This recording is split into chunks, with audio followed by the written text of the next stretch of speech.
할렐루야, 잘 오셨습니다. 하나님 말씀 함께 볼게요. 오늘 우리에게 주시는 말씀은 시편 140편 1절에서 8절까지 말씀입니다. 시편 140편 1절에서 8절까지 말씀. 여러분이 한 목소리로 함께 읽겠습니다. 시편 140편 1절에서 8절입니다. 시작. 주님, 악인에게서 나를 건져주시고 포악한 자에게서 나를 보호하여 주십시오.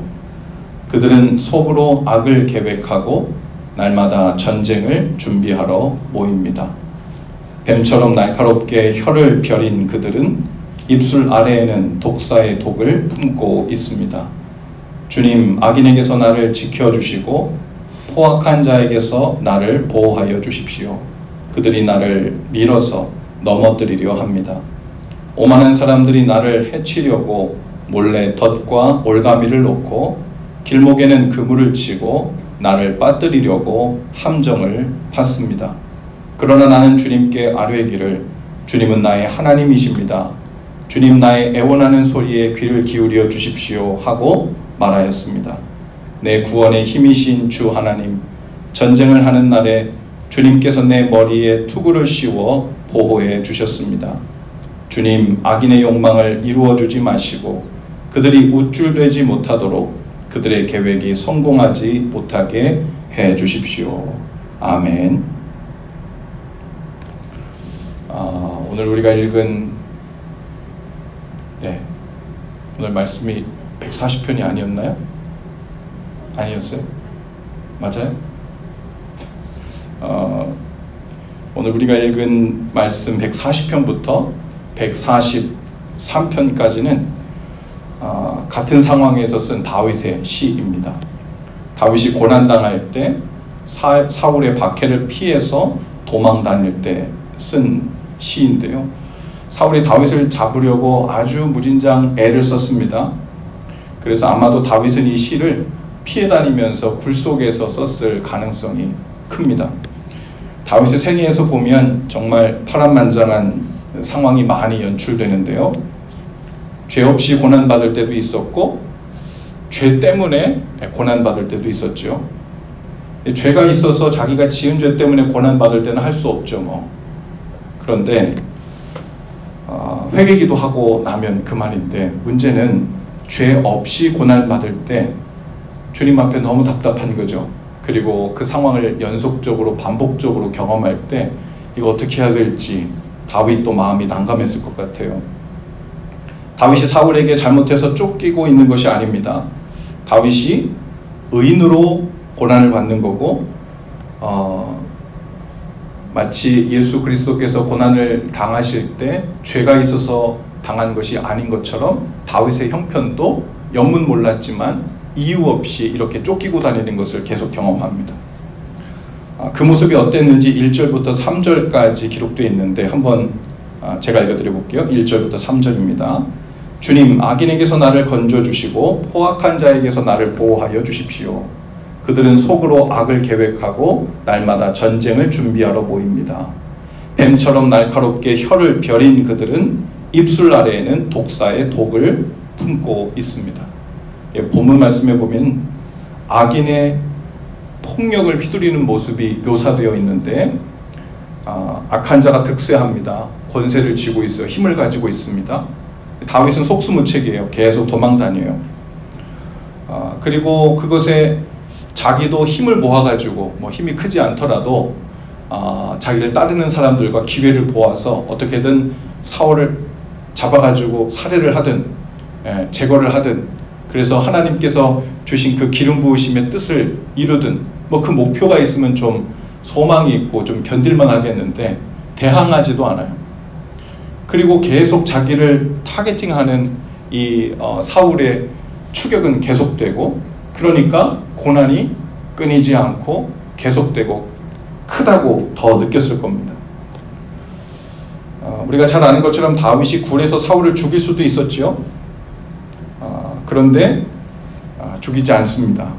대신 하나님께 맡기고 자신의 칼에 피를 묻히려고 하지 않았습니다. 억울하게 자기가 죽는다고 해도 사울을 죽이려고 하지 않았어요. 그리고 하나님께 기도하기를 다만 자기를 건져달라고만 기도합니다. 우리가 이렇게 보는 입장에서 보면 너무 답답해요. 문제를 해결할 수 있는데, 그리고 해결하라고 준 기회일 것처럼 보이는데, 다윗은 하나님 저 원수를 어떻게 해달라고 구하지 않고요, 자신을 보호해주고 건져달라고만 구합니다. 악인들이 마음속으로 악을 꾀합니다. 전쟁을 준비하기 위해서 매일 함께 모인다고 고백하고 있어요. 어쩌면 이 다윗이 저 멀찍이에 자기를 근접해서 쫓아오는 사울의 군대와 그 무리들을 보면서, 숨어서 보면서 아침마다 정비를 새롭게 하고 오늘은 다윗을 꼭 잡자 하고서는 하루에 매일매일 시작하는 모습이, 방비하고서는 전쟁을 매일 연습하고 모이는 자들처럼 아마 그렇게 보였을 것 같습니다. 이 다윗의 시를 통해서 우리의 삶을 보게 된다면, 우리 삶에도 우리 영혼에도 이 사단이 한시도 쉬지 않고 매일 모여서 전쟁을 연습하는 것처럼 우리를 추격하고 쫓습니다. 여기 있는 표현처럼 독사같이 그 혀를 날카롭게 해서 사람을 죽이려고 하는 것처럼 그 입술 아래에는 독사의 독이 가득합니다.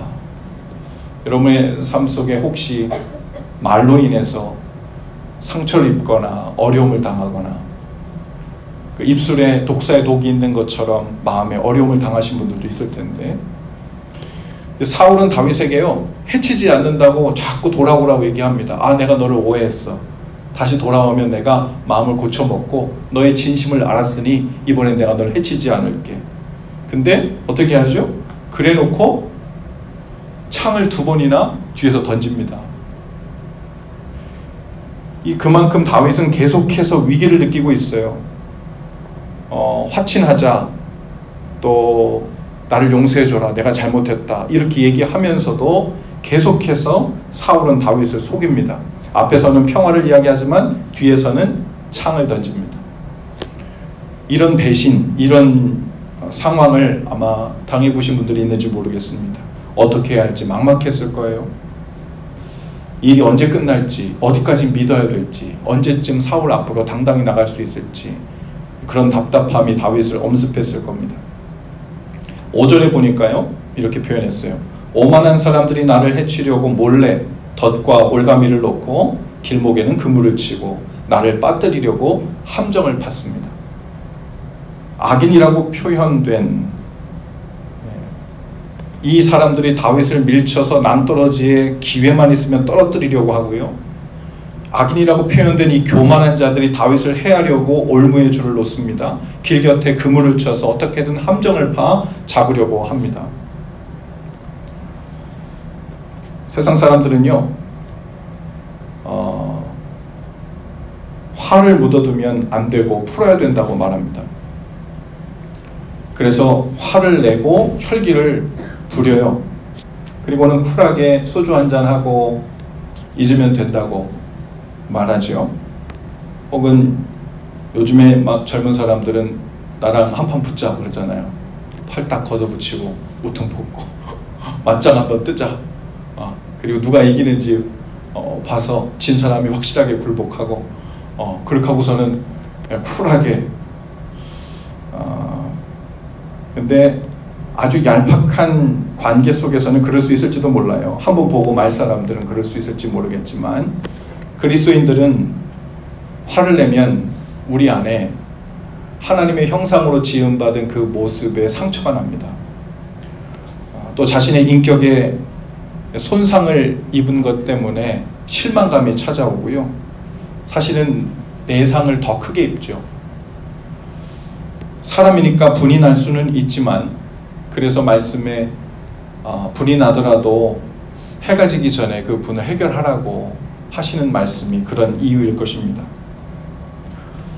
무조건 분을 참고 상대를 용서해야 된다라는 의미만이 아니라 자신을 보호하라는 의미도 그 안에 담겨 있을 거예요. 우리가 그 분을 가지고, 답답함을 가지고, 그래서 하나님께 나아가서 기도로 풀어야 하는 이유가 거기 있습니다. 다윗이 그 답답한 상황에서 답이 없어 보이는데 쫓아가서 사울을 어떻게 할 수도 없고 그렇게 해서도 안 된다고 생각하는데 자기가 할 수 있는 건 하나님이여 하고 하나님의 이름을 부르고 그분께 부르짖고 나를 보호하소서, 나를 건지소서 이렇게 지금 기도하는 것밖에 없는 것 같은데 다윗에게는 그것이 가장 큰 능력이고 힘이었다는 거예요. 교만한 자들은요, 겉으로는 힘이 있어 보이지만 사실 안으로는 고통 중에 있는 겁니다. 사울은 회개하지 않았어요. 그리고 악해집니다. 더 다윗을 죽이려고 달려듭니다. 아마도 사울은 직감적으로 자신의 그런 발악이 또 다윗을 쫓아다녀서 어떻게 해보려고 하는 그런 힘도 그런 권세도 얼마 남지 않았다는 것을 알고 있었을 겁니다. 하지만 끝까지 그 교만을 꺾지 않았고 교만이 꺾어지지 않으니까 회개도 당연히 하지 않고요. 알면서도 낭떠러지로 계속해서 분노의 질주를 하는 사울의 모습이 성경에 아주 여실히 드러나 있죠. 사단은 이렇게 우리의 삶에도 불신의 올무를 놓습니다. 의심의 그물을 놔요. 절망의 함정을 파서 우리 영혼을 망하게 하려고 합니다. 여기 빠지면 나올 수가 없어요. 하지만 다윗이 도저히 빠져나올 수 없을 것 같은 그런 악독한 말의 공격, 군대들을 이끌고 상황을 조여와서 함정을 놓고 올무를 놓고 옴짝달싹 하지 못하게 되는 상황을 만들어가는 그 상황 속에서도 다윗은 보이지 않는 곳에서 자유하게 빠져나오는데 그 빠져나오는 통로가 무엇이었냐면 하나님의 이름을 부르는 거였어요. 그리고 하나님께 기도하는 거였어요. 6절 말씀입니다. 그러나 나는 주님께 아뢰기를 주님은 나의 하나님이십니다. 주님은 나의 하나님이십니다. 주님 나의 애원하는 소리에 귀를 기울여 주십시오. 이게 너무나도 할 수 있는 게 없어가지고 마지막에 신음소리로 제발 하나님 어떻게 좀 해주세요 라고 부르짖는 것으로 들릴 수도 있지만 사실 다윗은 이 6절에서 주님은 나의 하나님이십니다. 이 모든 상황 속에서 이 복잡하고 해결할 수 없을 것 같은 이 답답한 신경에서 주님은 나의 하나님이십니다. 이 고백과 선포와 기도를 통해서 그 몇 겹으로 둘러싸인 것 같은 절망을 헤쳐나오고 있는 것을 우리가 보는 거예요. 다윗은 스스로의 힘으로 자신을 지킬 수 없었어요. 하나님께서 자신을 지키사 그 악인의 손에 빠지지 않도록 기도했습니다. 자신을 보호해달라고 포악한 자에게서 막아주시기를 기도합니다. 사울을 죽여달라고 기도하지 않고요. 자신을 지켜달라고 기도했어요. 다윗은 아마도 사울을 포함한 자기를 모함하고 쫓아오고 죽이려 들고 헤아려 드는 악인이라고 표현된 포악한 자라고 표현된 그 모든 사람들도 사실은 하나님의 주권 가운데 있음을 굳게 신뢰했던 것 같아요.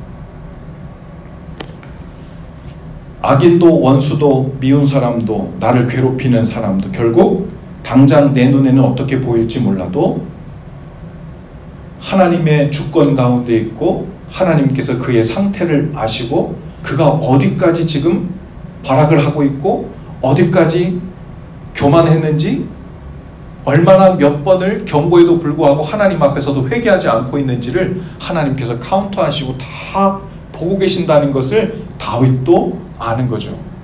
하지만 쫓아오니까 괴롭기는 한 거예요. 근데 그 악인을 죽여달라고 구하지 않고 하나님 나를 건져주시고 보호해달라고 이 절망에 내가 빠지지 않도록 해달라고 구하고 있는 거예요. 이 때를 지나 하나님의 때 그 악인과 원수가 주님의 손에 들어가는 그때 그래서 다윗이 이렇게 고백하잖아요. 사울을 죽일 수 있음에도 불구하고 안 죽이고 나서 부하들에게 이렇게 얘기해요. 하나님께서 사울과 나 사이에 판단하시리라. 하나님께서 다 아신다는 거예요. 하나님의 주권 가운데 있다는 거예요.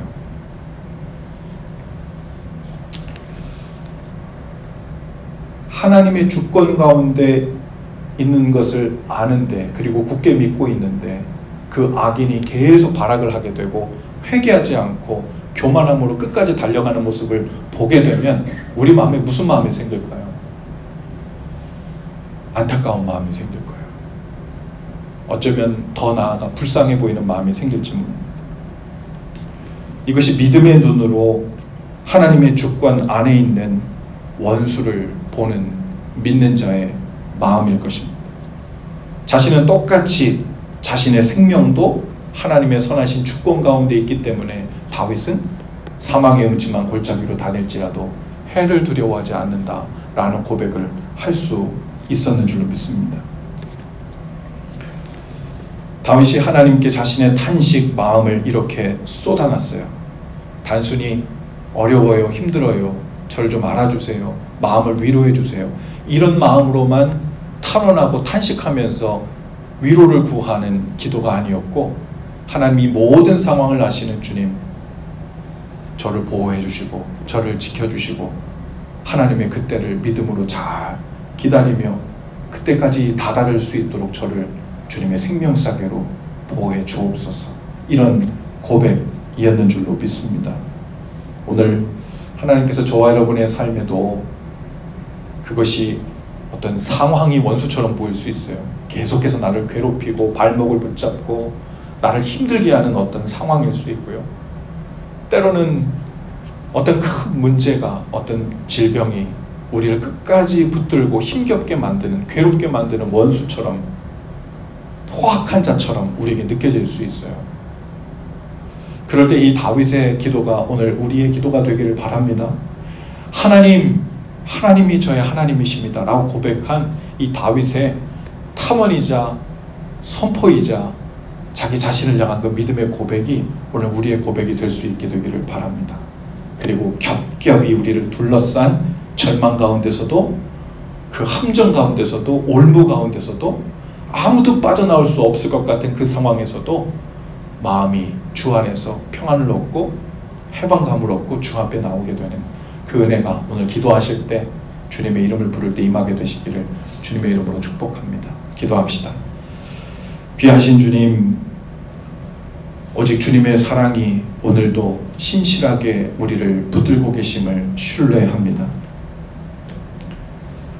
악인이, 사단이, 포악한 자가, 원수가 우리의 삶을, 우리의 마음을 괴롭게 하고 흔들어도 오늘 다윗의 그 믿음이 우리의 믿음이 되게 하시고 그 원수와 우리의 삶 모두를 알고 계시고 또 주의 주권 가운데 두신 하나님을 온전히 신뢰하며 나가길 원하오니, 기도하는 동안 성령님 우리에게 강하게 임하셔서 믿음의 고백이 있게 하시고 주님을 온전히 신뢰하는 믿음을 더하시고 주께서 공급하시는 평강과 은혜를 채워주옵소서.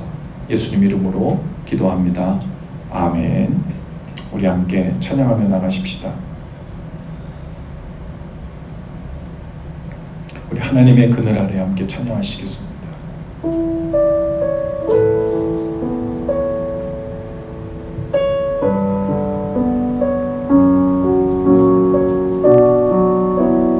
주님, 제가 하나님의 그늘 아래 있습니다. 믿으면서 함께 고백하십시다. 하나님의 그늘 아래 내 모든 것 다 내려놓고 나 잠잠히 주를 묵상하네. 그 놀라우신 은혜를 끝이 없는 주의 사랑 강물되어 흘러 내 영혼에 자유함 주시네. 날 새롭게 하시네.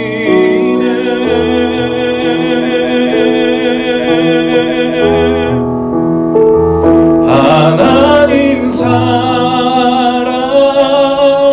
그 사랑 날 자유케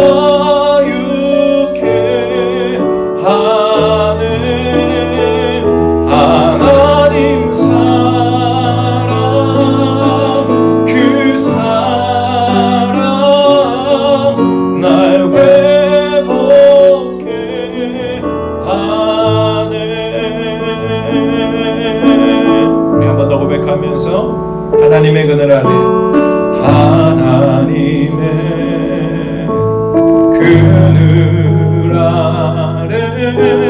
내 모든 것 다 내려놓고 나 잠잠히 주를 묵상하네. 그 놀라우신 은혜를 끝이 없는 주의 사랑 강물되어 흘러 내 영혼에 자유함 주시네. 날 새롭게 하시네.